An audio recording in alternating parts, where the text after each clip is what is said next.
Hello and welcome to your award-winning The Reasons I'm Broke podcast, bringing you the reasons we're broke every single week through news and headlines ranging from comics, movies, TV, video games, and more. I'm Daniel, and your other host this week from Buds, Bros, and Superheroes is Nick. Welcome back, Nick. Thank you very much for having me, Daniel, and very, very much Broke Headcore for the coming back too. If this is your very first episode, the way we format the show is we go through this week's news, and then we end it with the Brokehead block, the more personal side of the podcast, what Nick and I have been up to since you last heard us, and we do have some Black Friday our way since you and I both do work in the retail, service industry, whatever you want to call it. So let's jump right in and explore sector number 538.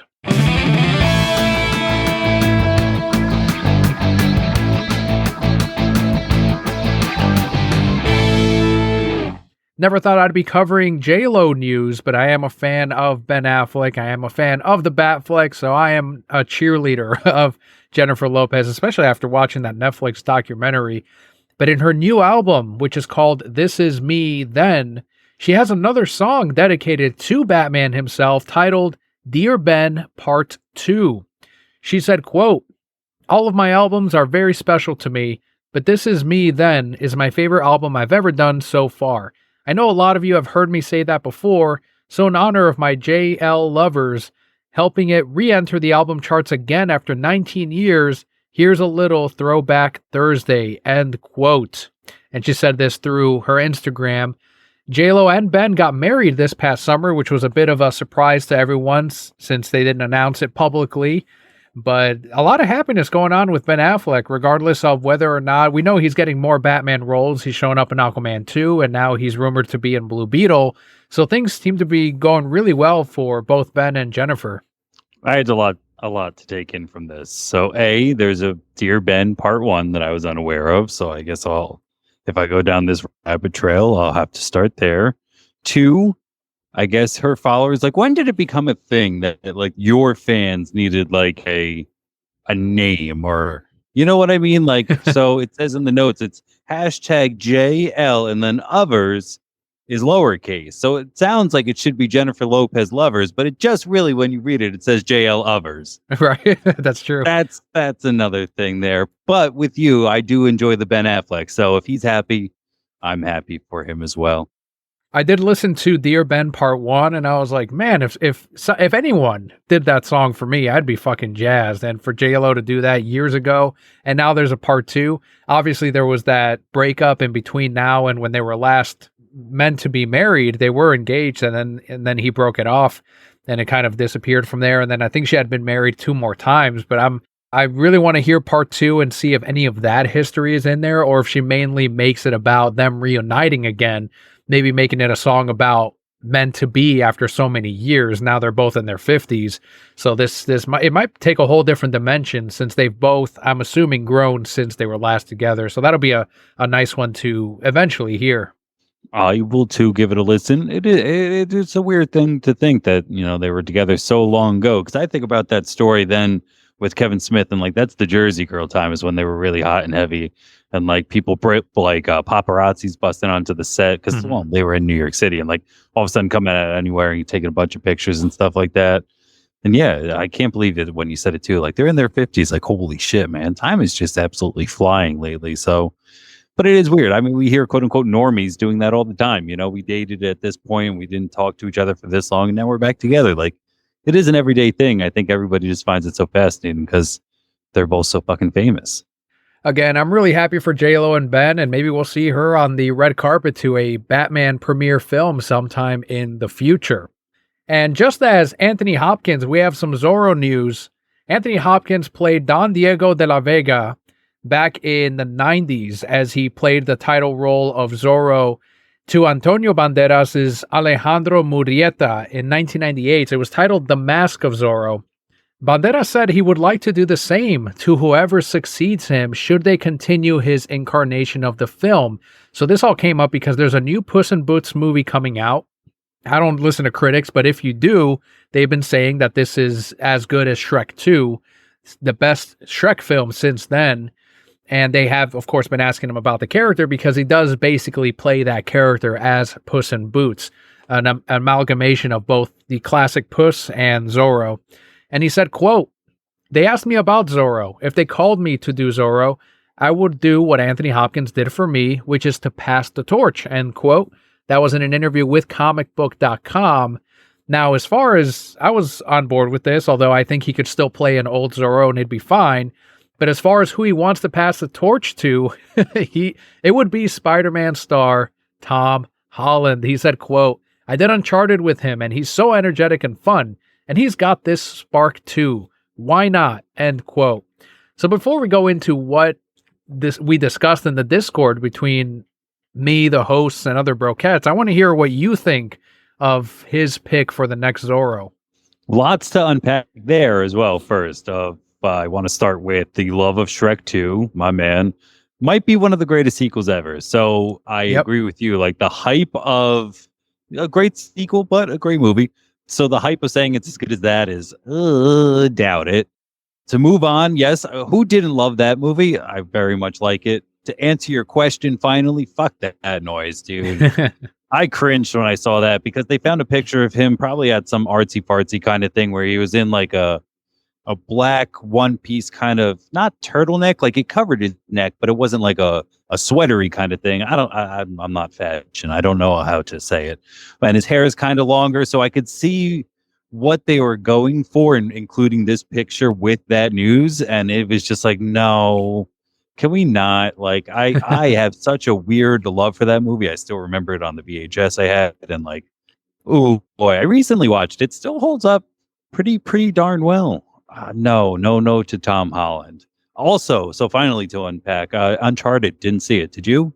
I did not, because I never played the games and I'm not a fan of Tom Holland. I don't think I've seen anything with Tom except for that first Spider-Man Disney movie. Outside of that, I'm like, no, I'm good. I don't like the guy. I saw him when he was really young in that Billy Elliot movie, and that's really charming. This I don't. No, I had nothing to see. Like I had nothing to watch the other night, and I saw it, and I was like, no. I still the trailer is off-putting. I kind of feel like it's one of those ones that you can see with the trailer. Like, just go ahead and watch that. And if that's the tone you want to go for, I bet it's 90 fucking minutes of this same exact joke just over and over. You know, it's no, that didn't seem like a ride for me either. As far as he goes, he's okay. He was just in recently something that I saw a trailer for, where he's some sort of veteran returned home, maybe some PTSD. I don't know. I watched a block full of trailers for last year of shit that I have to catch up on before it becomes 2023, and that was in there. Let me ask you something about the Uncharted film. When I saw that Mark Wahlberg was cast as the older character from the Uncharted series, was I alone in thinking that he should have just played the Nathan Drake or whatever the guy's name is in the movie? Because yeah, he's a little bit older, but he seems to fit the bill more than who they ended up going with as like a kid Nathan Drake or Nathan Drake Jr. Know nothing about that, or know nothing about the actual franchise, really gaming in general. Like we'll talk about a little bit more later. But I also, when I look at Tom Holland and I look at the action that he's supposed to do and stuff, he's still too baby faced for me. You're right. Like they needed somebody, in my opinion, a little bit more rugged. I just feel like he encapsulates the, oh shit, what should I do? More of a situation rather than I'm confident, I know what to do, let's get this done kind of thing. So I always find Mark Wahlberg to be pretty good. He's fine. You know, he has that face. He has that kind of, if he hit me, I would go down. Whereas Tom Holland, I feel like I'd be like, oh, that wasn't that bad. Okay, I can take a punch kind of thing. You know what I mean? I would still love to know who Mark Wahlberg was going to play in Zack Snyder's universe, because there was that image of him and I believe his agent. And then in the back, they have all of these printouts of DC characters from that era of the universe. And he's doing like the superhero pose, and people were speculating whether or not he was going to be Captain Marvel or Green Lantern, Hal Jordan, for the Snyderverse. And we never knew. We never found out. I tweeted at Mark and he obviously never responded. But we were all still speculating who he would have been in the Snyderverse. I think he would have been a great Shazam. I think he would have been a great Green Lantern. It's just kind of one of those things that what could have been in the Snyderverse if things had worked out better. I know it might be a weird pull, but I feel like he could be a really good Booster Gold. That too, yeah. I I don't would know. really like to see him in that. I'm sure they could have used Booster Gold in part 3 of Zack Snyder's Justice League when, as we know from the storyboards, he would have included a bunch of characters from the DC universe in this final war against Darkseid. So that would have been a good spot to throw him in there and think of the potential of, hey, you saw that character in that big fighting scene in Justice League 3, now here's their own movie. They could have spun off several movies out of that last one. But to I'm kind of sorry. cap off what we were talking about on Discord is Jared brought up this news and all of us were against it, right? No, Tom Holland, no, you should not be a casting director, Antonio. Thankfully, you're not. Like, that's not a great pick. And I get Tom Holland's your buddy now because you guys work together and whatever. But I kind of, as we were doing a little research, I was like, well, Anthony Hopkins is a Brit also who played Zorro also. So they've done this before once, but for some reason, it's just less egregious of Anthony Hopkins playing a Spaniard than Tom Holland playing whatever he's meant to be in this case. Maybe he is a Brit that's in Antonio's area, wherever they're living at that point, California or Mexico. I think it was all one and the same. But that story it would be a bizarre one where already, like, I know I'm getting a lot of representation now, especially through all of these different projects, Netflix especially. But back then, it was like Zorro was one of the few films in which, and Antonio's not Mexican, but it was a Mexican character up on the big screen and as a lead. And I didn't care. I was like, I'll take it, whatever. He's a Spaniard, so what? But in this case, it's like not Tom Holland though. Like, this is, if anything, in 2022 or going into 2023, it's not the year to be. At least with a lot of people, I think they would not watch this film, even for Tom Holland fans, based on the fact that he is quote unquote taking a role from a person of color. And I'm not saying that I agree with it or that I'm against it, but I think the climate would definitely be against that kind of casting. Oh no, I'll go on record saying that I'm against that. That I agree with the fact that if they just chose him because, like you said, he's fucking Spider-Man right now. The kid prints money, and if we chose him to play somebody who I think should be of what did you say the original descent of the character is? So originally, if you go back to his origin, he is Spaniard, and they changed it for the Mask of Zorro to where the original Spaniard, who's played by Anthony Hopkins, trains a local Mexican. And that is a change because he's always a Spaniard that helps the Mexicans fight the Spaniards in the Mexican-Spanish War. Oh, see, I'm fucking learning even more now. Yeah, so then it should either be a Spaniard or a Mexican. There you go. In my opinion, it's just that easy for continuing in that franchise of that world. Then, yeah, it should. Because I've always, again, when I watched it again, I was like, it holds up in some areas, and that's the one area that I wasn't sure to talk about or not. Where I'm like, isn't it weird that this like old white guy is here? Nobody else is old and white around. Like, no, all right, we'll keep going then. Watch Tom Holland be like 132 with Spaniard or something in his. Oh yeah, exactly. He'll history, find a record if he wants to check. Well, someone acting chameleon. This guy, he is an incredible actor. Someone way better than Tom Holland. Someone better than Antonio, in my opinion. Gary Oldman says he's retiring after his latest project runs its course, citing interest outside of the industry. He said, quote, "I'm 65 next year. 70 is around the corner. I don't want to be active when I'm 80. I'd be very happy and honored and privileged to go out as Jackson Lim, who's his character in Slow Horses, and then hang it up," end quote. So right now he stars in this show by Apple TV Plus.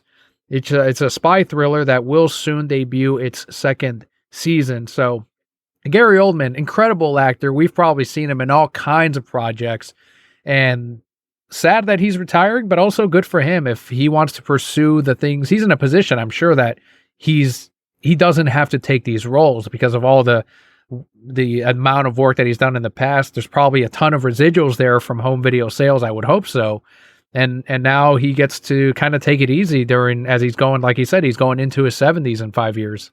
In my opinion, yeah, he had a lot of money, and then he got Dark Knight / Harry Potter money. He basically got Warner Brother money, and now he could have really fucked off for a long time to somewhere, he could spend money like he prints it. So I kind of think I kind of hope, maybe this is me just turning a hope into reality, that he was probably doing an interview for this Slow Horses show that's about to debut, and he's like, oh, this character's so good. I've been doing this for a while. I might retire and I would do it on this guy. That's how good this is.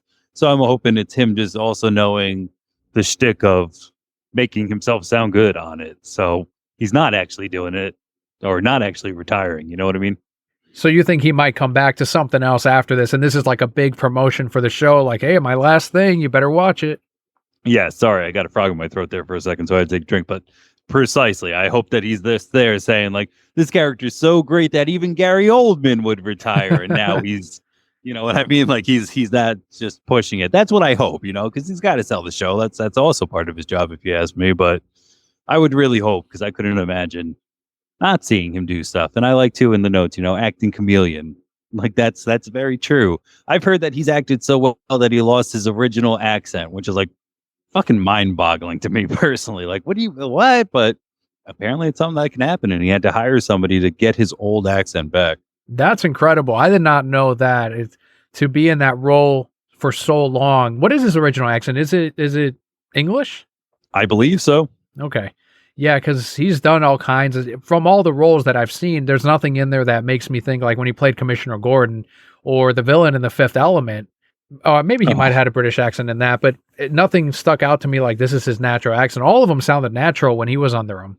Yeah, I always think of Jim Gordon when I think of like, I can't believe that that's not him really talking right now, because I love the behind the features, and that's like one of the first times I remember going like, oh, that guy's good. And then you just pulled the Fifth Element guy. Fuck, that was a good pull. I haven't seen that flick in a minute.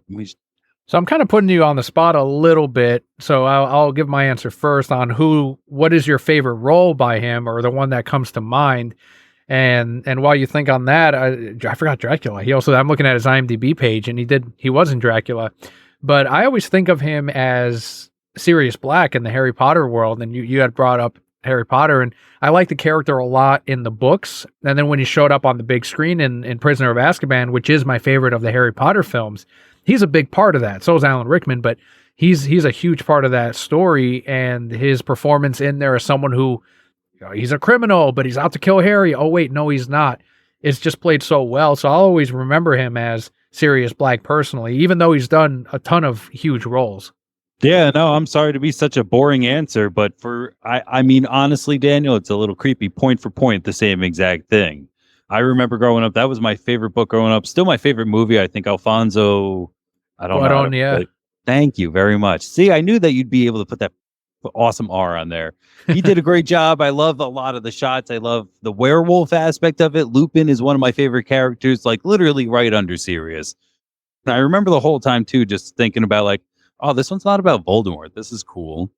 That's my favorite part of the book, and why it might be my favorite book is because for once, like, we're not really worried about what he's doing. Not to the very end, where we get the prophecy of and the master will be once more. And that is the catalyst that then starts the rest of the series, is Wormtail being revealed. And because of that revelation, he's now got to go and find the only person that can protect him from the Order of the Phoenix and horrors, and that's Voldemort. So without that movie, nothing goes on, or without that story, nothing really goes on.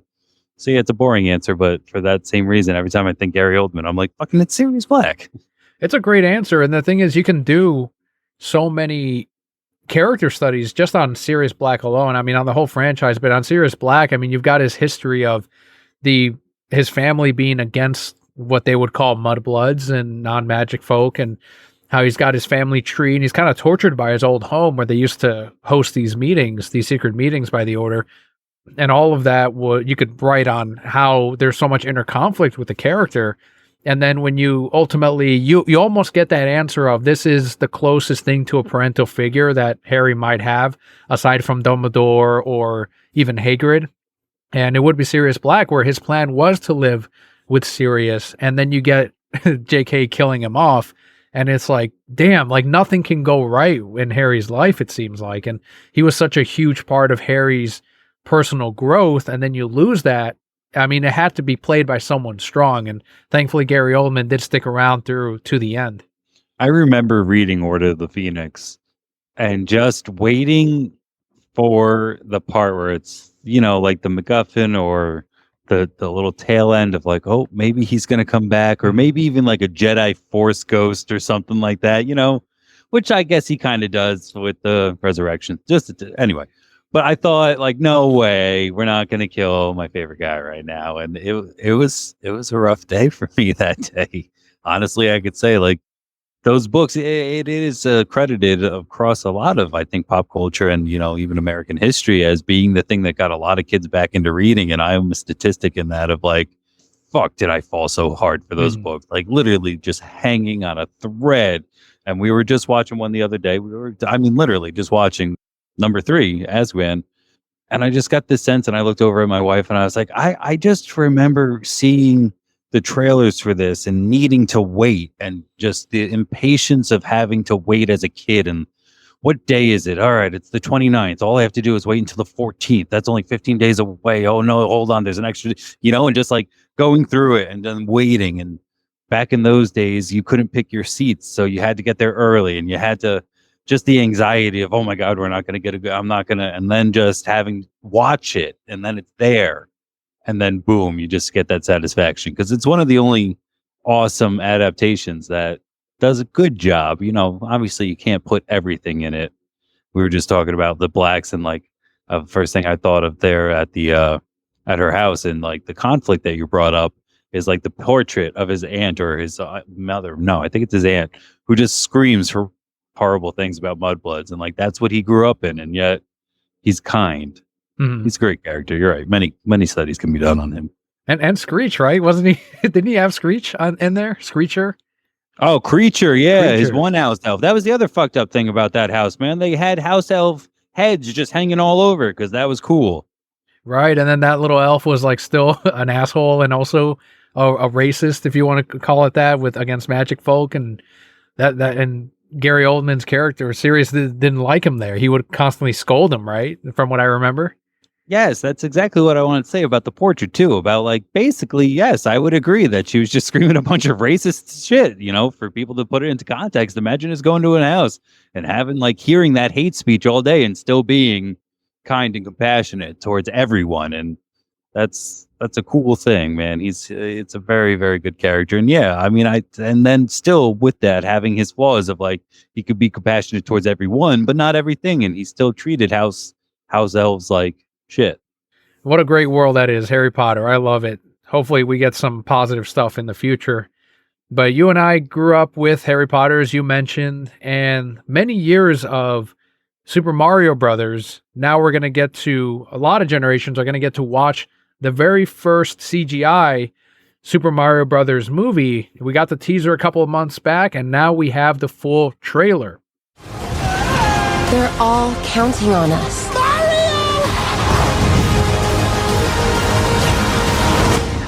No pressure. This is set to release on April 7th of next year, so just a few months away. What'd you think of this full trailer now that we got to hear more and see more of the plot? All right, so like to go back to the teaser really quick, man. Like I saw that, like I heard about the whole thing happening and like the famous voice and everything, and they're not gonna kind of keep it the same. And I was indifferent. I don't really. I think I even mentioned earlier that we talk about now. Like video games is not my shtick growing up. The most I had with Mario was going over to my good friend Christian's house, whose little brother had a Game Boy, and he had Paper Mario at the time. And like I was like, it's literally the longest exposure that I've ever had to him. So when I saw the teaser, I was like, all right, fine. And then I saw these show notes, and I was like, all right, I really have to actually know. Let me go and look this up. I didn't even know they dropped it. And when they open it, spoilers for anybody who hasn't seen it. Do you mind that? Nope, this is their warning. So they go like dun dun dun, and immediately I was like, "Oh my god!" Like I fucking fell for it, hook, line, and sinker, almost goddamn immediately. And during the entire thing, you hear just a little bit of the ba ba ba ba ba ba ba ba da da, and it just seems fun. There's a few things, they make them do the wahoo, and you're like, "All right, you got your one." I hope we don't have to do that all movie because the first line we hear Chris Pratt speak, he does add an A to whatever word. It looks. I think he says, or I'm like. He does kind of do that for a second. I was like, ooh, I don't want to hear this the whole time, and he drops it. Not until the very end when you hear that wahoo is the only kind of other reference I get. It does sound like he's being him. There might be some audio mixture on him? Because if I'm not mistaken, too, Jack Black is Bowser, right? Yeah, that's right. Doesn't sound like him. I can't pull up No. the IMDb for some reason, but that does not sound like him. There it is at all. And I had to pull it up. I rewound a few times to go like, all right, so maybe they're really messing with the voices. The only one that bothers me, and it's just because he bothers me personally, is like I don't want to listen to Luigi. I don't want to listen to Charlie Day. That might be my only big stopping point on that. But if he's not in it a lot, I'd be happy, but I have the feeling he's in it a lot because it's half of his movie as a Super Mario Bro. Yeah, I'll give a couple of my thoughts here too. If we're talking about voices, for me, the Chris Pratt's, it's like, all right, it's not hearing a whole hour and a half or whatever this ends up being of the classic Mario, obviously is not doable. It would be, like you were saying, pretty obnoxious to get the original voice doing all of these lines and everything like that. And he would do it in huge fashion, and it just wouldn't fit right, I think, in that kind of film. But since I am used to certain voices, Princess Peach kind of threw me for a loop because it sounds like a normal grown ass woman, and in the games, she's very, I don't want to say dainty, but it's that kind of stereotype of this princess in trouble and she needs help and you've got to go save her. And in this case, I mean, they made it very clear of like, no, she can handle herself. She can fight. In fact, the one thing I did not care for was Mario's treated as a complete moron. And that to me is very different from the games, where in the games it's his job. Like he goes throughout the galaxy. He goes through Super Mario Odyssey, even the original Mario Brothers. He can take on a huge dragon like Bowser or Turtle and all of these other creatures. And he does it as a hero, almost like Mickey Mouse, I guess, for Nintendo. He's not a moron, but in this movie, it seems like he's learning things. He's just a plumber, and now he's thrown into this world. And that I didn't like. I kind of would have liked there to have been some kind of history of him being good or living in this world and knowing how to take care of things, and this being a big adventure for him. So I don't know. I really didn't like that he was kind of treated as a moron in this. You saw that in the fight with Donkey Kong, which was a nice Easter egg to the rivalry between the two characters, Donkey Kong originally being a villain. There's that great scene of them doing the Mario Kart. So great Easter eggs in there for fans. But that's where I think they did miss the mark personally, as I'm like, that doesn't seem like Mario. I'm seeing now. So she Princess Peach is Anya Taylor-Joy. And that's kind of cool. I like her. If anybody's watching Queen's Gambit, you see that one? Yeah, it's very good. I enjoyed it. I think we talked about that actually once. Yeah, that is a really good one. So I could kind of see like where they're going. Like I agree in the fact that the entire time that I thought of the character, she was always the one getting taken by Bowser and thus needed Mario to come and get her. So I like the juxtaposition of like, nah, I run this bitch. You know, I'm not just princess because someone like she seems to be some sort of actual ruler, and this Jack Black Bowser's coming for her and stuff. So like that was, again, with no love for the character, I don't really have much about that. But you're right. I think Mario and Luigi were both kind of stupid the entire time, where I was like, all right, that might be a little hard to get through. I was going to say one other thing about a voice. Donkey Kong is Seth Rogen. That's kind of cool. Keegan-Michael Peele is Toad. We'll see how much play they get. Oh, I was just about to, here we go. So one thing I did like about it was there seemed to be quote unquote real gameplay. I wonder how they're going to work that in, but like there seemed to be bricks that he can light up and like moving things. Like it looks like a scroll by, or what is that? A side scroll by scroll. I don't know. And you can only go left and right playing a game, right? I guess it would be side scroller. Yeah.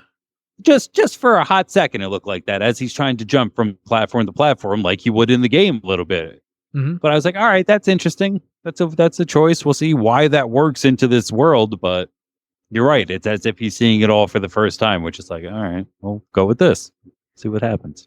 Even though I have some issues with how they're handling Mario, I do think that fans are going to really enjoy the film overall because of those Easter eggs. Like, oh, there's that thing I recognize. Like you were saying, that block that falls down. He should have known that because we all know it because we've been playing it and we know that block falls when you stand on it too long. So all of that, I think they're going to be, that's enough to fool them into like, I love this film. And that's fine. You know, that's probably all they needed to do to make a successful Mario Brothers movie. I don't know if I will end up buying it. I'm definitely going to go see it because Leo's interested in it. And I will say that the line of this is a part of many universes, I don't know if they meant by worlds, like, oh, here's the Mario Kart world and here's the Galaxy world, or if that was a hint to maybe at the end they'll have a teaser to Legend of Zelda. I think Illumination was talking about how they wanted to do more Nintendo worlds, so that might be a setup. And I said the same thing for the Sonic movie, because in the Sonic premise, they talked about going into different worlds and dimensions. That's Sonic is an alien from a different dimension and he goes into the human world. So I was like, we're probably going to see him time or portal jump into the world of Virtual Fighter or Super Monkey Ball. Never happened. So I'm hoping that Mario Brothers, this movie, can give us at least that hint of here's him in Star Fox world or whatever, just a little setup to something larger than Mario's world. Well, yeah, I think that the reason that it couldn't work in Sonic, and just my opinion is like you'd have to go then for almost him running into a Bob Hodgkins and John Leguizamo. Like, what? They're human beings, so what does that look like? You know, and they put them next to James Marsden. So to have this character design next to James Marsden, like, I guess in different universes you can explain away like, no, that we're just blocky and animated in this universe, you know. Mm-hmm. But in this, yeah, you're right. If he meets up with Link and a fairy and they're like, hey, what the fuck is going on? We've established what humans, and then therefore, you know, a little counterculture there, or a little subculture of human is like Elvis, if you will. That's what they would look like too. And we see some magic using kind of in this movie. That would be cool. I don't know much else past like Super Smash Bros. Of different universes we can bring in. But I think you said one of Star Fox. What's the one with the lady in the cannon on her arm? That'd be a fun Metroid, one. yeah, that'd be a good one. Yeah, that'd be a cool one. Or even Kirby. I'd take some Kirby. Mm-hmm. You think we'll see a Yoshi in this? Oh, I hope so. Yeah, we haven't seen him in the trailer, and he's a big part of the Mario world. I wonder. I'm calling it now, guys. It's 11:29, just in case he might be the post-credit scene. There you go. That'd be a good one. The Mario universe is big enough. I think that they don't need to jump into. It's just, I guess it's my wishful thinking. And they would tie themselves pretty heavily to this content. If, let's say, you brought up Metroid, so that got my brain running. And I'm like, actually, I prefer them almost not to do it now. Like, I'm walking this back because if someone else does a Metroid movie, they can do like a James Cameron type of alien film in the future of, or even Ridley Scott, of like a heavier sci-fi film with a little bit more action, a little bit more violence, to not necessarily R-rated, but to appeal to an older audience. And if they do have Samus show up in Mario's world, it'll have to be in this, I think it would have to be in this context of, okay, well, if it's in the world of Illumination, we probably should make it kid-friendly. So that's the only thing that I'm like, maybe not. Maybe they shouldn't do that. Even with Link, like I'm going to ask my wish on that one, I think. Yeah, then they'll turn them all into idiots. Because that's the other thing you said too, is like, are you going to see it as a Super Mario Bros. Fan? Eventually. Are you going to see it as a parent? You gotta. What the fuck else choice do you have almost? So they definitely have the kid demographic, and I agree with you in the fact that for the most part, I bet by Mario fans, it's well received. Absolutely. Very safe bet on that one. But we'll be watching it and discussing it here in about 4 or 5 months. Last week, we had talked about Disney having some pretty big changes as Bob Chapek, in case you missed or haven't heard last week's episode yet. Bob Chapek is out and Bob Iger is back in. Well, he did address the company through a company town hall meeting, the big rumor, another one that we discussed last week, of Disney being sold off to Apple. He said, quote, "We have a great set of assets here. Nothing is forever, but I am very, very comfortable with each of the assets that we have," end quote. He followed up by saying that they need to dive in with these assets they have and continue performing above expectations. So by him not denying it, and I'm sure it has to do with stocks, right? It'll make the stock plummet or go way up, whatever he ends up saying. So he gave a neutral answer, but it almost feels like he's saying, yeah, that's kind of my end plan. It's a very businessman answer, and I always kind of gauge that, and I hope not to get too political if you'll let me, but like, it sounds like a fucking Trump answer. Like, read it like this. Ready? We have great assets. We have a great set of assets here. Nothing is forever, but I'm very, very comfortable with each of the assets that we have. He just says the same words over and over, where he's like, you're not really saying anything, are you? You're just talking.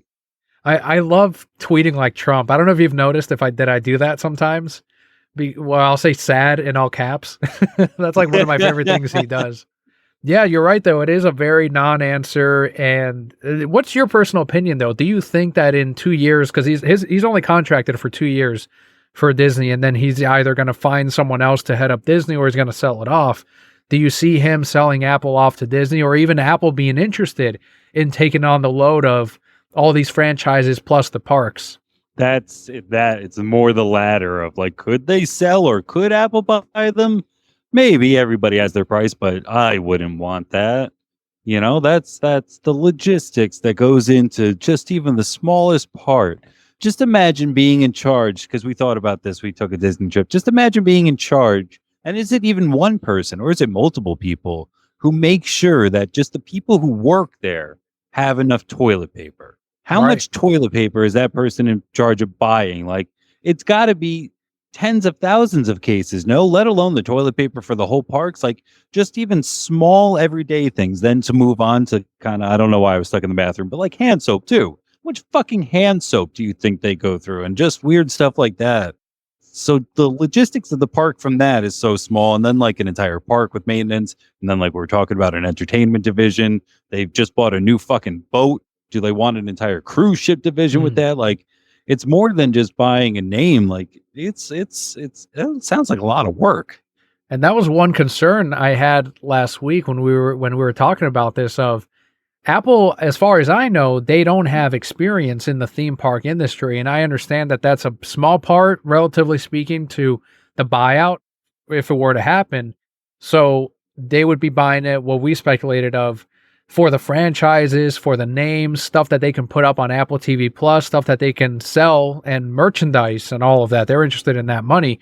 But for the theme parks, and this is something that Sam was saying of maybe Apple would just let someone else run it and they would collect the money because they don't really know how to do the theme park thing as far as I know.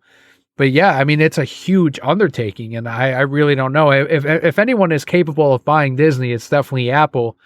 But do they want to? I mean, I guess we're going to find out in a couple of years. And Bob Iger has not been very transparent as far as that with him wanting to sell it off. And that could be cool, the idea that you had of like, just buy the name and let the people who know how to run it the way they would have without other people who I've just now taken this load from, like breathing down to the neck, i.e. if like all of a sudden, if I didn't have a boss, the difference that I can run in quote unquote my store would be astronomical. Mm-hmm. You know what I mean? Like, and whoever bought it from me or gave me the permissions to run it without the quote unquote name of my store above me, I could do so much different there. Now that's just me. Whereas in what you're talking about, if they give it to somebody who's like, I don't do well without a boss telling me exactly what to do, it doesn't sound like a good plan. No, I wouldn't buy. Well, the idea of seeing Apple logo or Apple names on the copyright information for Marvel comics, Marvel movies, well, I would have said that's crazy 10 years ago. But now in a post-COVID world, it's like, holy shit, anything can happen. And in the future, the Marvel Studios would be under Apple if that were to happen. And longtime producer Nate Moore talked about how it's a bit of a red flag for the studio to seek out a writer who's been a lifelong comic fan. So after he said this, I'm like, okay, a lot of stuff makes sense now. He said on an episode of The Town, quote, "One thing I think is interesting, and specifically for writers, I would say, a lot of times we're pitched writers who love Marvel.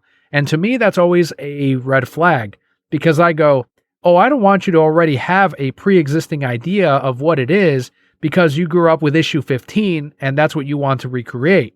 I want somebody who's hard on the material, who goes, what is this? I think there's a movie here, but maybe we should be looking at it in another way," end quote. So I don't know about you, but to me, that answers a lot of why these Marvel movies are very inaccurate to the comics and why they get people like Waida Taikiti to direct films instead of people who actually know the material. It's pretentious as fuck, if you ask me.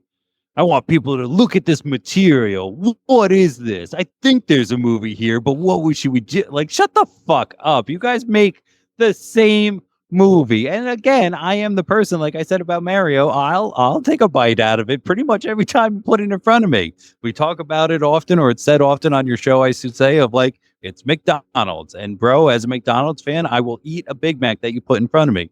Every now and then they have something new, and I'm like, nah, that shit wasn't for me at all. But knowing what I'm going in for is half the battle there. With this, it makes it sound as if, Taika Waititi or these different people are sitting down and like, there might be something here. It's an established fucking franchise. We already know there's something here with something people like. Show them what they like. I do kind of like the idea, though, that he is saying, like, if it came to the fact of one person coming in, like, no, there's only one way to make an X-Men movie, and it has to be this way because that's what I read when I was 7. Having one stern idea might not always. I can kind of see what they meant, but just the way they phrased it is just bullshit, man. You're gonna make the same ha-ha movie every time. Don't pretend like you're there trying to reinvent the wheel every time you bring someone new in to make a movie for you. You're gonna give them guidelines. You're gonna give them stipulations. This is gonna have to tie up into that. This will connect here. No, you can't say this. No, you can't do it that way. Like, you don't want somebody to come in and challenge you is basically how I took this. So you guys are formulaic. You nailed it, man. It's all a bunch of bullshit where he's pretending like they're elevating the material or something. And it's like, you're really not. Yeah. You're not creating No. Watchmen here. No, yeah, you're not doing anything special. You're making it sound like you're trying to find people who are, but you're trying to find people who will take exactly what you said to do a cover for you is almost a good exact analogy. Like, I wrote this song and you're allowed to perform this song, but in quote unquote your way, but here's a good guideline, like no violins, no weird timbre, you know what I mean? Like, but as long as you stick within that, you create the song your way. And that's bullshit. Well, someone else had some criticism about Marvel and about films. The latest director, we've had amazing directors already talk about and criticize Marvel movies. Quentin Tarantino, who just came off of doing Once Upon a Time in Hollywood a couple of years back, my favorite Tarantino film, absolutely killed it. In a recent interview with the Two Bears, One Cave podcast, he said that characters such as Captain America and Thor are the stars and not the actual actors. He said, quote, "Part of the Marvelization of Hollywood is you have all these actors who have become famous playing these characters, but they're not movie stars, right? Captain America is the star, or Thor is the star." I mean, I'm not the first person to say that. I think that's been said a zillion times, but it's like, it's these franchise characters that become a star, end quote. So people immediately jumped against Tarantino, but someone like Film Gob put up on Twitter the interview from 5 years ago. Anthony Mackie, who played the Falcon, in an interview, he said, quote, "There are no movie stars anymore, right? Like Anthony Mackie isn't a movie star. The Falcon is the movie star. And that's what's weird," end quote. So even people that have worked on these films are saying that these characters are the stars and not necessarily the actors anymore. Before we go into what San-Chi had to say about this, I want to hear what your thought is on Tarantino's Marvelization of Hollywood. First, if we don't get copyrighted, I just wanted to sing do you listen to Two Bears, One Cave? Never heard it, no. Oh, bro, I love me some Tom Segura. Bert Kreischer's pretty good too. He's funny, but like that's his shtick. He's got to be funny the whole time, whereas Tom he's more my brand of funny, I guess you should say. Anyway, it has got one of the catchiest theme songs. Listen to it, but it starts with like Bert and Tom and Bert. One goes topless while the other wears a shirt. Like it's fucking funny. And like if you can't listen to the whole thing, I understand. But for you and anybody who doesn't, you got to look up this one part, man, where Tom finds out that Bert drinks like 2 gallons of Kool-Aid a day or some shit like that. And just them laughing is so contagious. I really, truly do believe that you can't not watch it and laugh because you're laughing at Tom, who's like, what the fuck? It's the realization of like, this grown adult in front of me is drinking like pounds and pounds of sugar a day and is wondering why they look the way they do and shit like that. And then it's Bert laughing at the fact that he sees it and doesn't disagree almost. He's sitting there just like, oh, I'm a fucking idiot. And that's what's hysterical about it. The podcast is pretty good. Every now and then one of them cancels or switches out. I shouldn't say cancel. They switch out. So I didn't actually see this whole episode, but I don't like it when it's not them. Like if I wanted to listen to Tarantino. Anyway, I agree with what he's saying. I don't think there's a lot of movie stars, but I also don't think it's 100% reasons like this. Whereas I think social media destroyed a good amount of it. I think movie stars had a certain anonymity and a certain amount of like exclusion to them as people in society. And then like people came along and it's like they're just like us and stuff. But they also this like you're right. Nobody, I mean, I guess some tickets got sold because it was Robert Downey Jr., but most got sold because it's Iron Man. Right. And that really, out of the entire Marvel verse, is the only person who I'm like, bro, they might be a movie star. You know, Robert Downey Jr. really had me questioning it. But like when I watch stuff, you know, from his younger days is great. Like that's why I think he's been there. Because if you have longevity, that's when you kind of become a movie star to me. You know, decades he spent in it. And then there's stuff like The Violinist that was really good. And he's been in really, really good stuff. And he might be the only MCU person who I would ever call a movie star. And even that is kind of like, I don't know, kind of. To move on to the next point, though, like, did Anthony Mackie really refer to himself in the third person there? Yeah. That's weird. Oh, yeah. And he's not a movie star for other reasons, in my opinion, because he's not very good at being in movies. So that's his problem there. Not so much like the Falcon, in my opinion. No, that's not the movie star. Up until they had that show, could anybody really say, you know, anybody in the quote unquote mainstream tell you who that was compared to Captain America? Whereas, you know, even my mom knew who that was at one point before the MCU. Yeah, no, sorry. What was the original question? I fucking trailed off so hard there. No, you answered it great of Tarantino being the if he's right in many ways. And I'm glad you brought up RDJ. And I was thinking of Edward Norton as well, because to me, they were recognizable names. He was in, Robert Downey Jr. was in Chaplin. And then he was also in one of my favorite movies, Kiss Kiss Bang Bang, which he did, I believe, right before Iron Man. It's what got him the Iron Man role as far as like, okay, he can stay sober, he can do this film. And then, what is it, Paramount or Universal? I think it might have been Paramount that did Iron Man. So pre-Disney, they were casting movie stars, in my opinion, or at least more famous actors than who they cast now. So Edward Norton being a huge, I think he had already won an Oscar or been nominated for something at that point. He was cast as the Incredible Hulk. And so there were these castings that were happening of like, okay, maybe this name will attract people to see the film. But now the way Disney runs it, it's let's contract these younger actors who are going to be it's kind of like the comic industry of, you want to work on Spider-Man, right? You want to work on the Hulk. Well, then sign this contract that signs away all of these royalties that you might get. You know, we know Robert Downey Jr. fought hard for a lot of these actors later on of like, no, you got to give them more money. The payment here is crazy as far as what Disney is keeping and what they're paying out. And now that he's no longer involved, who knows how much they're taking advantage of these guys. But yeah, that's the way Disney is running it, of they're selling the character and not the actor. And Tarantino, I don't think there's anything controversial about what he's saying. And I also do agree that, like you were saying, social media has taken away a lot of that, maybe the godlike status that we might have seen some of these movie stars in the 90s, especially if you see them in public, like, oh my God, look who it is.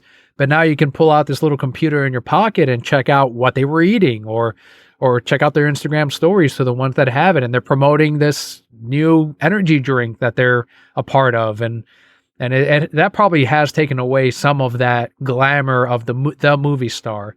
But I do still think that his point stands on Tarantino's side.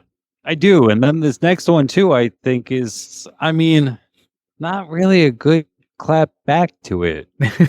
No. I don't really understand what that has to do with it.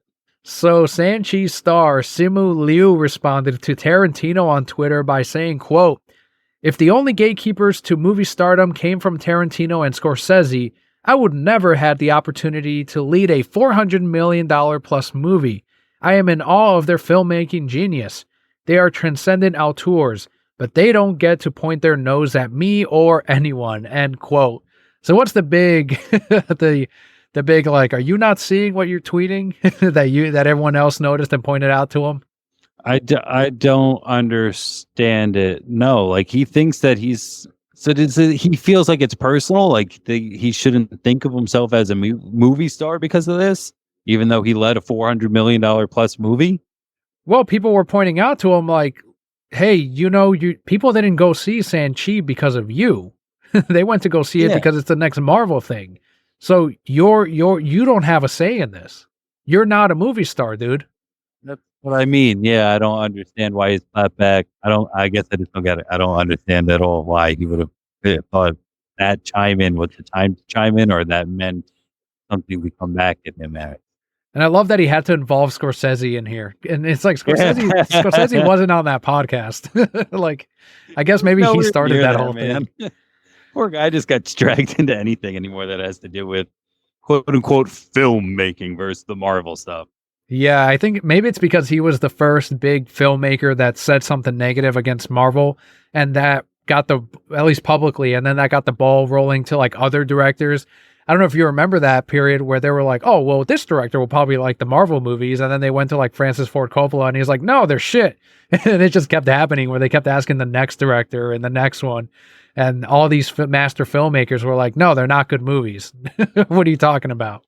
No, they're very long human cartoons. I know that seems silly, but like that's what for the most part they are. And like a good cartoon, every now and then there are points where I find myself going, wow, that was really good. You know, they did the character. And again, like even, wow, that sentence really proves it all. They did the character justice. I'm there for the character. As long as that human meatbag can go ahead and put it the way that I think it should be, that's who I'm there for. Before we head into our last bit of, or our only DC news this week, I do want to highlight this tweet from Snyder Cut member on Twitter at Majo Jovi, who responded to Simu Liu by saying, quote, "You're proving Tarantino's point.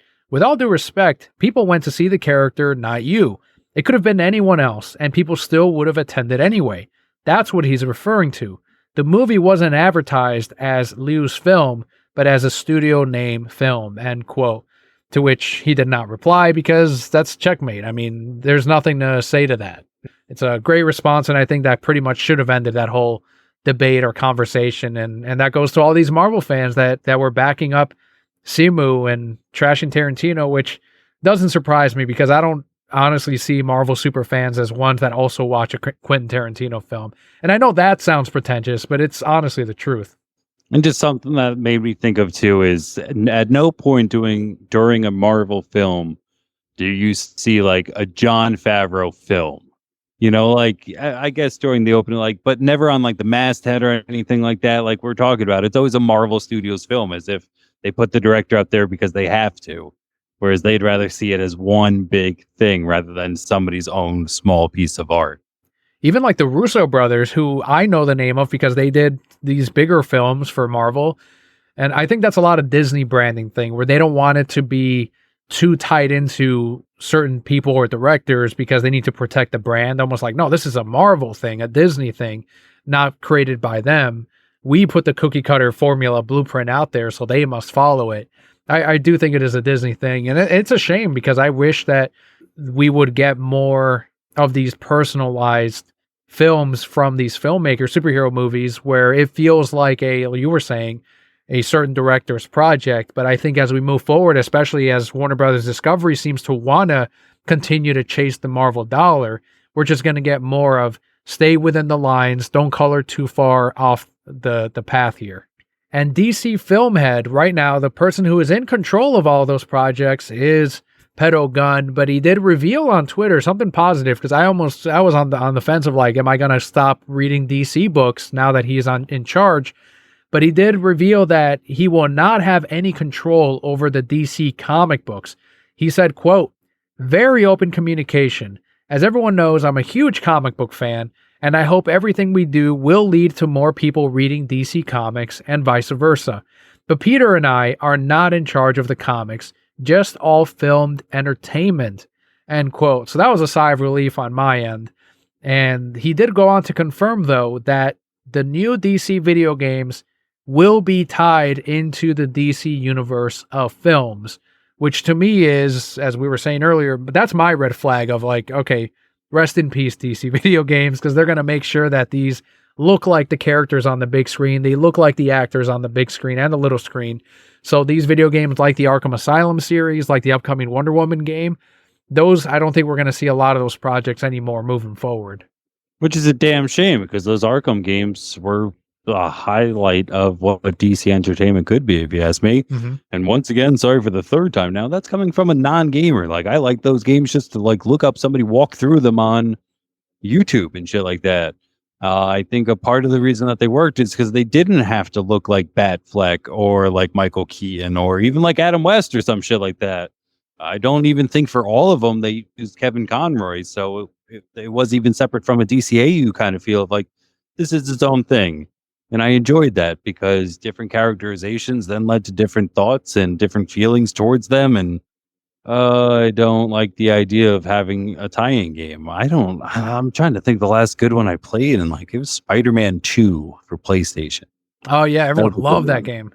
That was a good one, man. Like I would spend days just walking around New York, literally as Spider-Man walking around New York. Just like, wow, this is fucking cool. And then go into a building and climbing up. But anyway, the tie-in aspect of it's weird. I at least like the mindset of I hope everything we do will lead to more people reading DC comics and vice versa. That's a good attitude. Trying to find a silver lining, man. Yeah, you're definitely trying. I've lost hope in DC gaming, unfortunately now, and lowest hope I've had for DC. And we love DC like crazy. We really do. We've got it tattooed on our bodies, and it's just sad that it's going in this direction. And even Disney has not been able to successfully merge the cinematic universe into the gaming world. They've struggled with video games, that's for sure.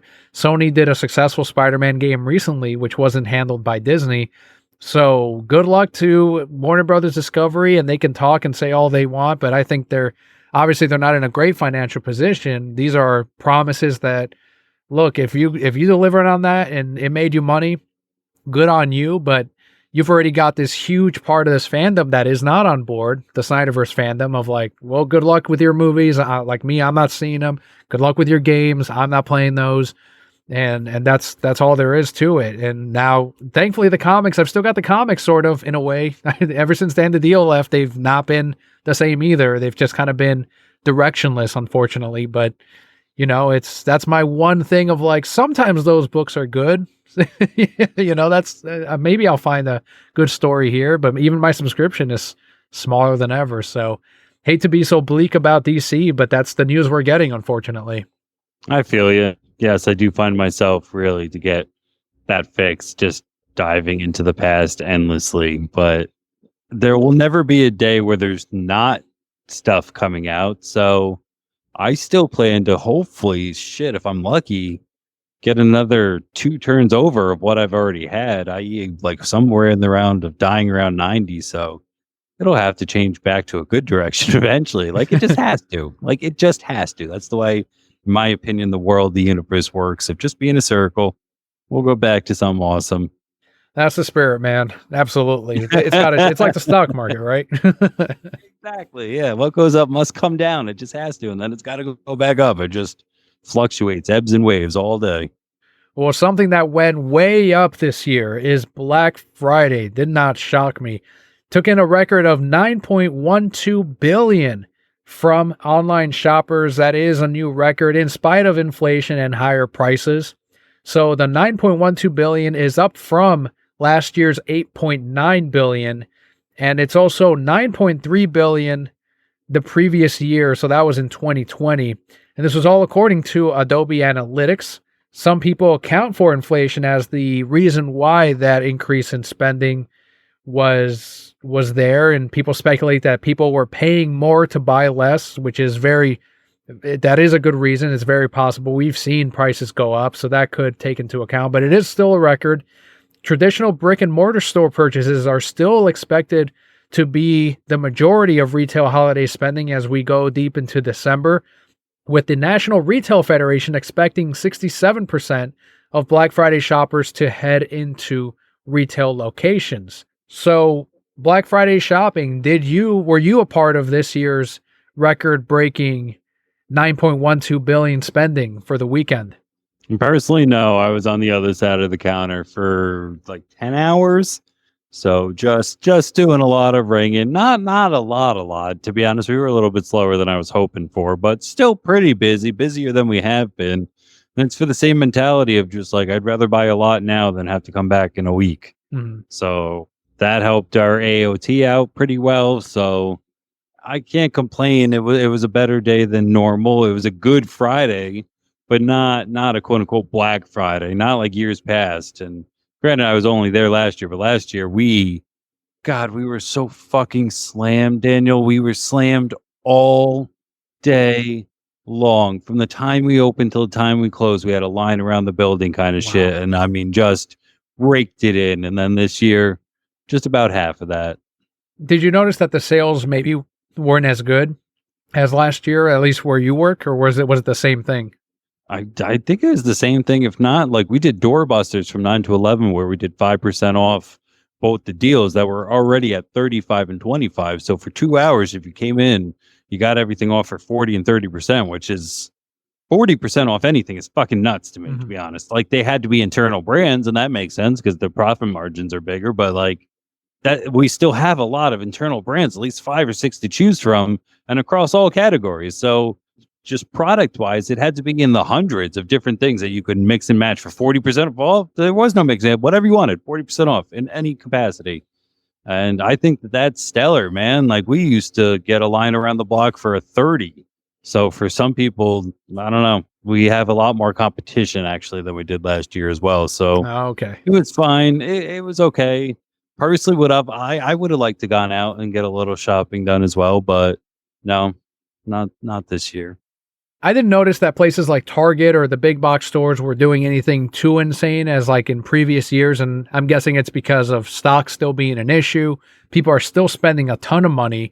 I don't know where people get this money from, but people are dropping like crazy. Even at the card shop that I'm working at, my current gig, people are dropping on how much is this Lugia card? There's a Lugia card that just came out. It's one of the Pokemon, and that thing is over $400, and people are buying up that. We have one left in inventory, and it's like, how did we go from last time I looked? There was over 10 of them, and now there's one. And I don't know. People just have money to spend, and clearly they spent it this year online and then in person at the comic shop that I used to work at.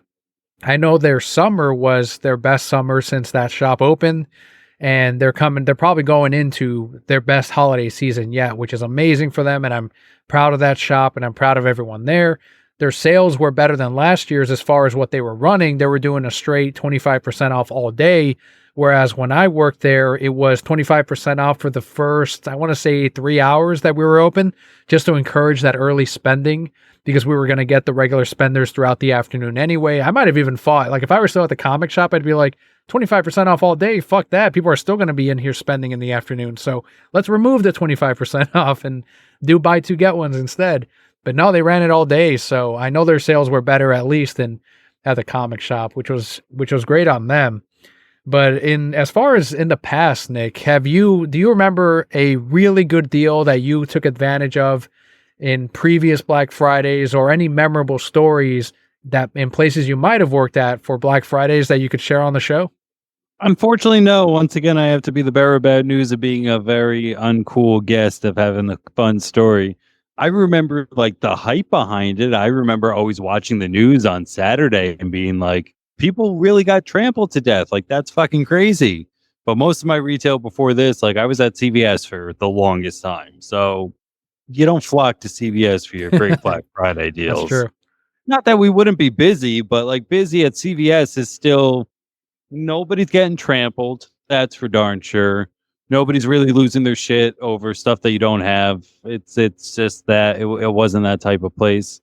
Personally, there was never anything that I've ever thought of that I needed so bad that I'd leave the house that day to go get it like that. I look at people who would line up that early, and I'm just like, dude, I can wait longer. I will have to wait longer to have the money to buy it, rather than like my time of not being in a store. Like I hate waiting in lines. I hate being grouped with people. I hate forcing. I hate being rude. And I feel like you have to be rude to get some of that shit. And again, like in my head, I'm talking about the Black Fridays we saw as kids growing up, where people are literally picking and shoving and lifting flat screens over their head and stuff. But we were just at Walmart not too long ago doing grocery shopping, and like flat screens are just, they're not quote unquote that cool anymore. You know, you can pick one up fairly inexpensively as it is. So no, there was nothing in my life that I was ever like, I have to get there at the stores open on Black Friday to make sure I get it for this because that's what I have right now. The closest I've gotten to what you were mentioning, being outside a store and being in line, was my brother and I at going to Target when the GameCube launched. This wasn't a Black Friday thing, but it kind of relates a little bit. Where you couldn't pre-order the console. It was before all that, and before online shopping was huge. And we would help my dad with he had a second job as well as a newspaper delivery in overnight, and then he would go to his regular day job throughout the day. So we would help him with his route, and on Sundays especially we would help because it was huge ass paper, it's very heavy. So that Sunday is when I believe it was a Sunday the GameCube dropped, and so right after the paper route, we went to Target and we stood in line and we got a console, and it was great. And so I remember that was a positive feeling of waiting outside a store. But for my years at working at GameStop, and all these years of retail, I kind of had the advantage of we got to see the Black Friday ads ahead of time. So our boss would let us put away games that we wanted to buy during that Black Friday sale.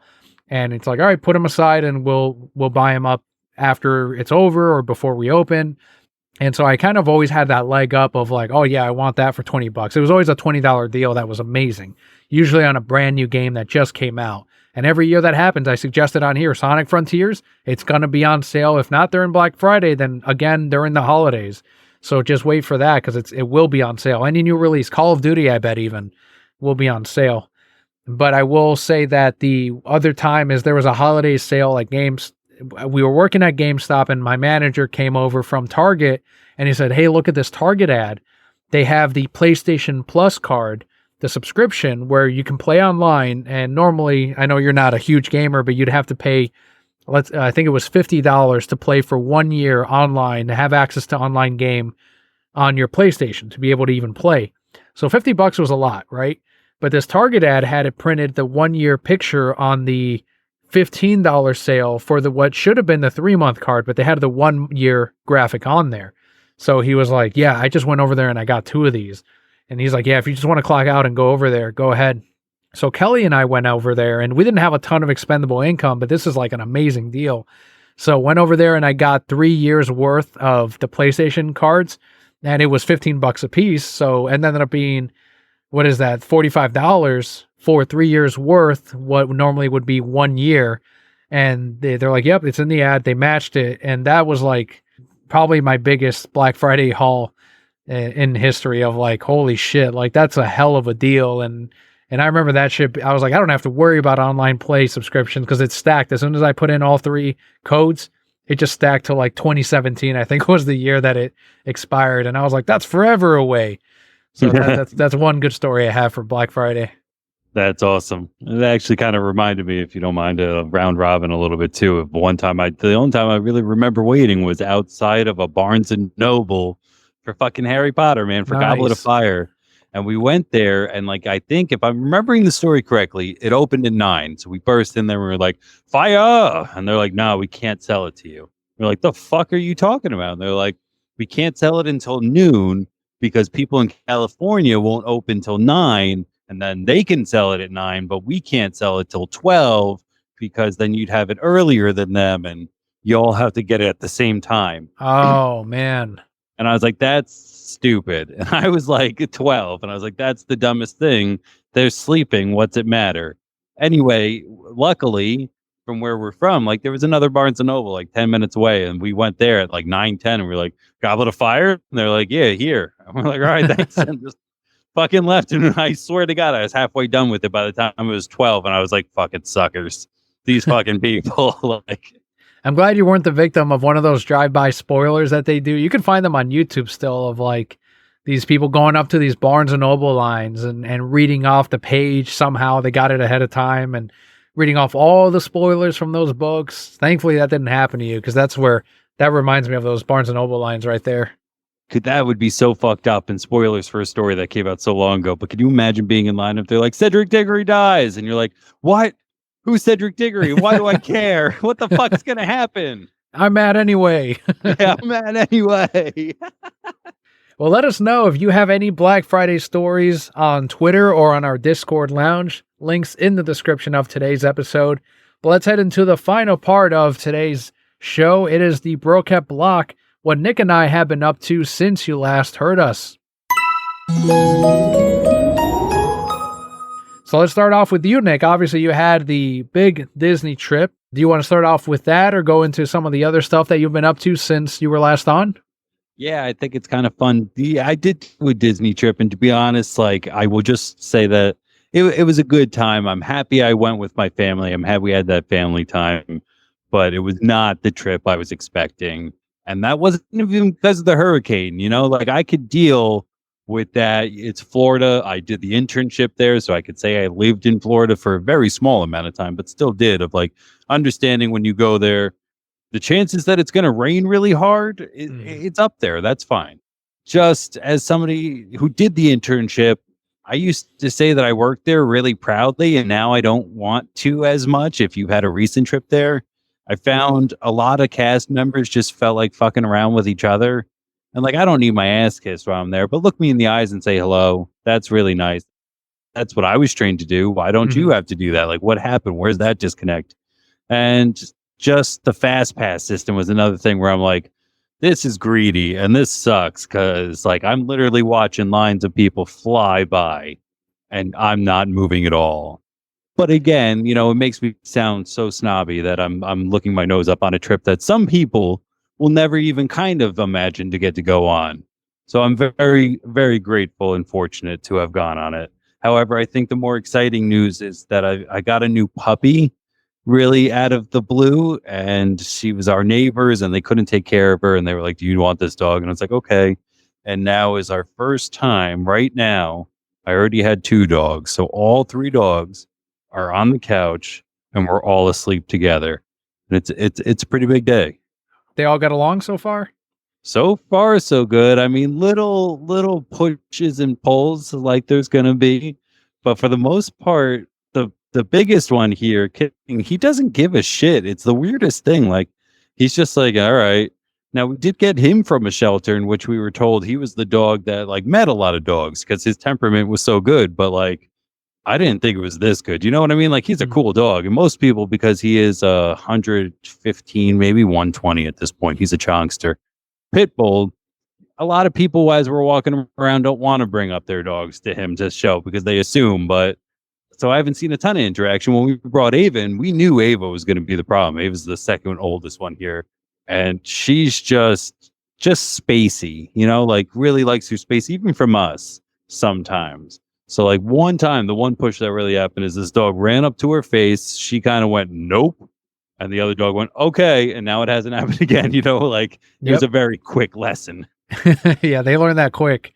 Real quick. I've seen that with Ace and Titus when we bring them over to my parents' house, and they've got 3 dogs over there. And the oldest one, Sally, she's not at all sociable. She just kind of tolerates the other dogs, and they know not to get near her food. Little AC, she's a Chorky. She challenged old ass Sally to, oh, you're eating? I want to eat that shit too. And they were both baring their teeth and snapping at each other. I'm like, Ace, you're like a fourth of her size. What are you doing? Dogs have no concept of size though. Like they just think they can take everyone on. So I was like, the two old lady dogs, one much older than the other, and it's like, all right, this is not a good thing. So I totally get that whole being around a dog that needs that space, and sometimes they don't learn that lesson though, and it's like, all right, you're choosing death right now. And like I said too, and I do think in this instance it really is a key factor of them both being ladies. In my opinion, I was telling some other guy that when I was 3 years old, my parents bought a dog. Ever since then, there's been no little than 3 dogs, and never a dog past that in my house that was ever bought. So like we have been the people who's always like, oh, they like dogs, let them have the dog, or finding a dog, taking in dogs and shit like that. And it's always, in my opinion, the hardest to get 2 girls along for the longest time. And both of these girls really like their food as well. So that's dinner time has still proven to be like, let's not even have you 2 look at each other when there's food around. Like, it's just, that's when it's a little tense. But most of all, it's fine. The big one's just like, he's funny, dude. I wish you could see him. He's just like, God damn it. I just got used to this one, man. Like, what are we doing? Another one? Yeah. Another one? No. That's the way we joke about when the baby comes in April of AC, like, Why another one? We just no. And Titus doesn't even know what's coming because he's the littlest, and he's like, oh, there's always been a Leo or whatever, and now it's like, whoa, what is this? Why don't I get as much attention now? Yes, correct. Wait, hold on. That was a magic trick. They put one down and then two got up. What happened? And well, I'm glad you adopted the dog and that it did not end up at a shelter, because I know that happens a lot from what I've heard of shelters, of like a dog can't be taken care of, or the puppy outgrows or has these behaviors that the owners can't handle, and then eventually they get put down, unfortunately. But in this case, that's not going to be the story for what's your dog's name? Shit, dude, we don't really know. And if anybody wants to chime in, I'm always available for some help. So, like, the neighbors kept calling her Sadie. However, from what we learned at the vet the other day, she's like 5 months old. I don't think that she's got any commands in her. I don't think that she gives that name. Even now, as I said it out loud, nothing. You know, I said all my dogs' names, and then both the two dogs that I had, they both kind of looked like, all right, that was weird, Dad. Did you need something? Sadie means nothing to this dog whatsoever. So we're thinking we can change it. I wanted some fun, but I don't know. You know, that's never been a strength in all those years that I just bragged about having dogs. Naming them is one of the hardest things. Like, I kind of like that King and Eva came pre-done, and now I'm back to this place of like, shit, I don't know. I want it to be fun and yet not stupid that I don't want to tell people what the dog's name is. Well, it feels more like a boy's name, but as much as you guys love the place, Duncan would have been a good one if it was a young boy pup. Oh my God. No, we might do that anyway. Meg's asleep with the dog on her, but like, that's fucking hysterical. We might actually. We love it. It is one of the things that we love mutually more than anything. Oh, And man, I'm old enough I to love remember that. when it was Dunkin' Donuts. Now it's just Dunkin' still, right? Isn't that weird? Yeah. And what's really so just shitty about Scranton is like right now we have two within not even maybe, oh Jesus, if it's 200 yards, it's a lot. They just built like one of those express to go ones, but it's literally like right fucking there. So one of them is a Dunkin' Donuts and the other one's just Dunkin'. And I'm like, oh, money well spent there, guys.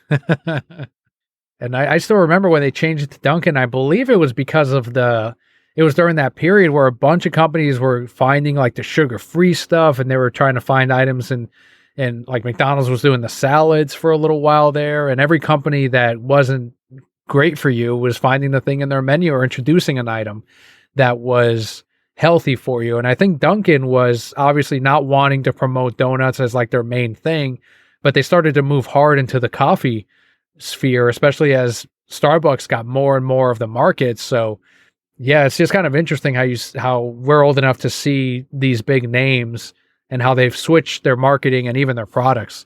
So that, I don't know why that I thought of that just now. Just Dunkin' is something I'm still getting used to. I still call it Dunkin' Donuts. Yeah, we're pretty stupid at work, so we'll just go dunks. Hey, you trying to get some dunks right now? There you go. And the other one that I really enjoy picking up from work is there's a McDonald's that's close. So we just go say, you going to go visit the Don today? That one stuck pretty hard. Well, that's cool, man. Again, I know your trip wasn't what you expected for Disney, but as you mentioned, you got to spend time with your family. You got to sort of see Chapek's Disney, because that's, as a local here in Central Florida, you're not the only one that's noticed that. It's, the quality's definitely gone down as far as the parks, the workers, and I'm, as someone who's worked at Disney, and I totally get what you're saying with the training that they do give people.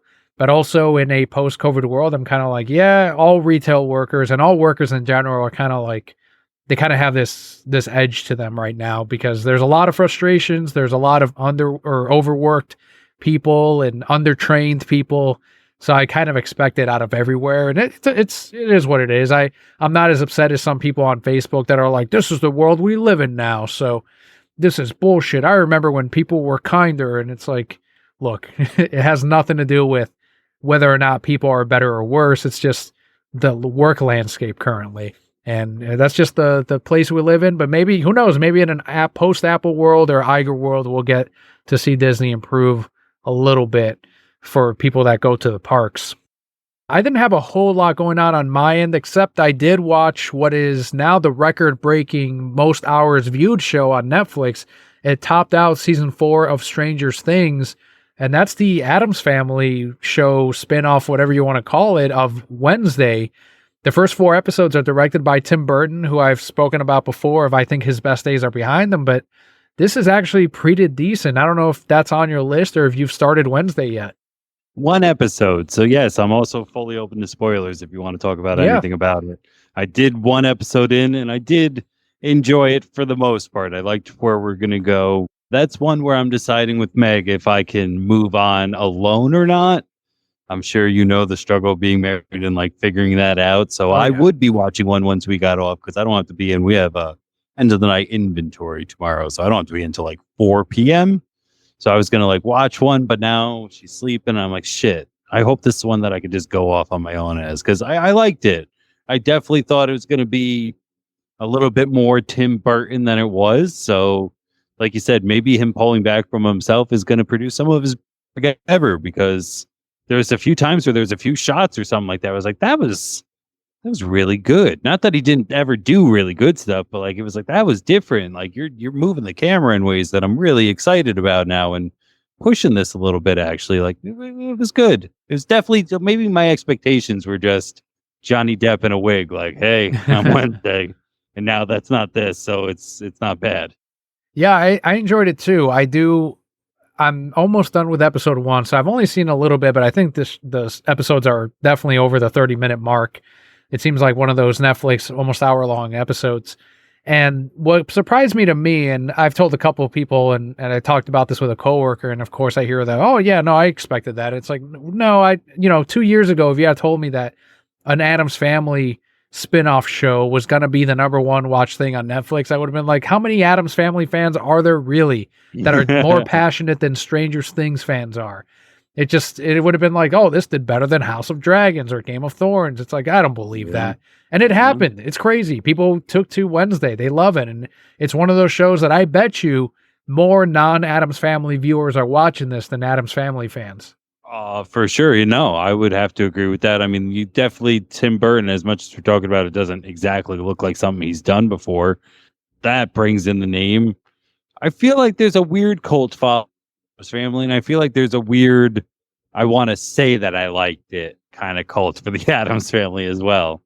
Very true. And it was a big difference too from Christina Ricci, who played Wednesday in the first 2 Addams Family films. I watched those as a kid and I liked them. And she does get a little role in this, which I thought was nice, but I don't know the actor's name who portrays Wednesday in this one, but I thought she did a great job and nailed the part as far as like what we saw in the first 2 films. And that's my first exposure to these characters, is those films from the 90s. So keep that in mind when I'm talking about how, yeah, I liked it. Maybe older Addams Family fans are like, no, this is terrible. But to me, this was awesome. And I am a fan and I will be watching this. And I'm glad you brought up that couples like watching this together, because I actually started this while Kelly was at work before I went into work. And then I continued watching it. I'm like, do you mind if I play TV before I record here real quick while I'm eating dinner? And she's like, no, that's fine. So I continued the episode. She's like, oh, it's that Wednesday show. So that's how I got away with like not needing to wait, because it's like I'm already in it. So she's like, okay, if I like it, if she likes it, then we'll probably have to watch it together moving forward. But so far, it's like, oh yeah, it's this show I started, and I'm not tied to having to wait. I love that. I love when it's just your own and you can kind of go on it. And then, unfortunately, when it becomes your own, you want to talk about it. And then you have the unfortunate task of being like, just sit down and let's watch 1 episode. And then you just watch somebody watch television, which is so fucking awkward. But you do it because you love them. That's exactly right. Only other thing of note this week too is, aside from still transitioning to this new position, probably in a couple weeks, we'll see. I'm waiting on this email still. But I did do another bit of Black Friday shopping on Vudu.com, the online streaming retailer. They had all 3 Final Fantasy films currently, which is based on the video game series, on sale for $15. So that Spirits Within movie that came out in the 90s, might have been 2001, actually. So that was in there, the Final Fantasy VII movie. And then I guess there was a new one that I never knew about, is also in that bundle. So I'm like, yeah, for $5 each, I'll watch them. And that Advent Children movie I saw back when it was in theaters. And I remember Final Fantasy fans being so mad because it had nothing to do with any of the games. It was just a sci-fi story with the Final Fantasy name. And that always made me laugh because I'm like, the fucking visuals are incredible for the time. And it's pretty amazing what they were able to pull off. So I'm almost done with the movie. And as long as you take it as like, look, it's not really Final Fantasy, but it's still a solid movie and it could be a video game. I can see this being a game. It was a good revisit for me. So did you ever see Advent Children back when that released? No. I mean, I can immediately... Or Spirits Within, sorry. Oh, no, either way. I can immediately think of the style and what you're talking about, which is, yes, very impressive. But for the I'm so sorry for anybody. It never captured me because I was like, it's video game stuff. It's so funny. I can't wait to go into Discord and kind of, I know exactly a couple brokettes, some hosts that are like big on Final Fantasy, and I'll be like, that movie was all right, just to see what they say. I always love doing that. Me too, dude. Like, and to bring up work one last time, sorry. It's like, that's one of my favorite parts. It's like, yeah, we could be going crazy with a sale or something like that, but pushing each other's buttons in a fun way is like one of the greatest things to do to pass time. Yes, and it's a different thing than being a contrarian. It's actually knowing like, okay, I know this bugs them. Let's see what happens here. Yeah. Well, Nick, this has been awesome. Thank you so much for talking Black Friday, a little bit of DC, Gary Oldman, a lot of film talk this week, which was awesome. I really enjoyed it. But Nick, please let them know where they can find you if they want to continue the conversation. Right now, I'm a little bit not anywhere, Daniel. I've been trying to keep up with my own podcast, but that's been falling through the cracks. You were talking about a new position. I have one as work as well, and like, it's just really hard. So like, really quick to wrap it up. I was in one position that was like the third highest, right? Now I moved to the second highest, but then the first highest left. And now I don't have anybody in the third highest either. So right now I'm the AGM just sitting, having to try to balance two different jobs. And like, I can't record or do anything right now. Normally I do have a podcast. It was called Buds, Bros, and Superheroes, or I should say it is called. It's not all the way dead. Like a phoenix one day, maybe it'll rise from the ashes. But in the meantime, it's very much ashes right now. Don't really post a lot on there because every time I do, I think about how I'm not making podcasts, and that kind of makes me sad. So like a filthy auteur cuck, I'm just there liking other people's stuff that they're making. But again, one day I refuse to give it up. I'm not going to give up the name yet because it will come back. I hope. In the meantime, I just wait for you to be like, Nick, are you ready? And I'm like, I was fucking ready since the last time we hung up, Daniel. Yeah, I'm glad that I'm grateful that you're able to sit in for this hour and a half to do this week's episode. I know it's only every other month and a half or so, but it's good that you're able to take that time during this busy period that you clearly have right now. So, and you don't have to do any editing or anything like that, which I get that saves you some time. That's still an hour and a half plus the time that you take to read the notes and make sure that you read or check out any trailers that might be in there. So I do appreciate it, Nick. And as you know, I'm a fan of Buds, Bros, and Superheroes as well. So seeing that still active, at least on Instagram and here, here on the show. I mean, it still continues in that way. I know we have a little bit of an overlap with some listeners that listen over there or that listen here that are a fan of both. So at least they're getting some of that, I feel like, when you're on. So I do appreciate it. I appreciate you. I said it jokingly, but I really do look forward to it every single time, man. I appreciate you so very much. And to you on the other side, if you want to interact with Nick or some of the other hosts or fellow brokettes, head on over into our Discord lounge. There is a link in the description of the show notes. Also, if you head on over to thereasonsimbroke.com, and at the very bottom of that homepage, you will find a Discord link. You can, as Bobby says, usually when he's on, you can mute certain boards if they're too active for you, or if you just want to check in whenever you have a question or you want to see what people post. If you want to drop a meme, you can drop them on any of those boards. There's a not safe for work one if you're worried about any of that while you're at work and you're checking Discord. So all of that is specifically just in that room. So again, that's in our Discord lounge.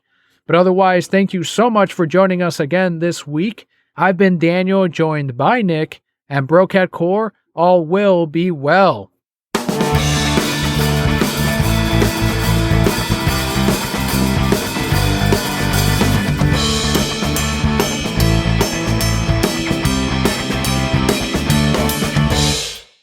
So last Disney question I have for you, Nick. What is your favorite Disney ride when you do get a chance to go to Disney World here in Florida? 100% the Pirates of the Caribbean, or do you say Caribbean?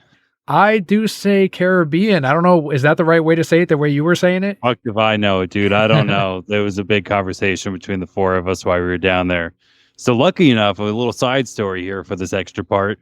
Shit kept breaking while we were down there. Like I would constantly look, it was down. So we got on it once in a manageable amount of time.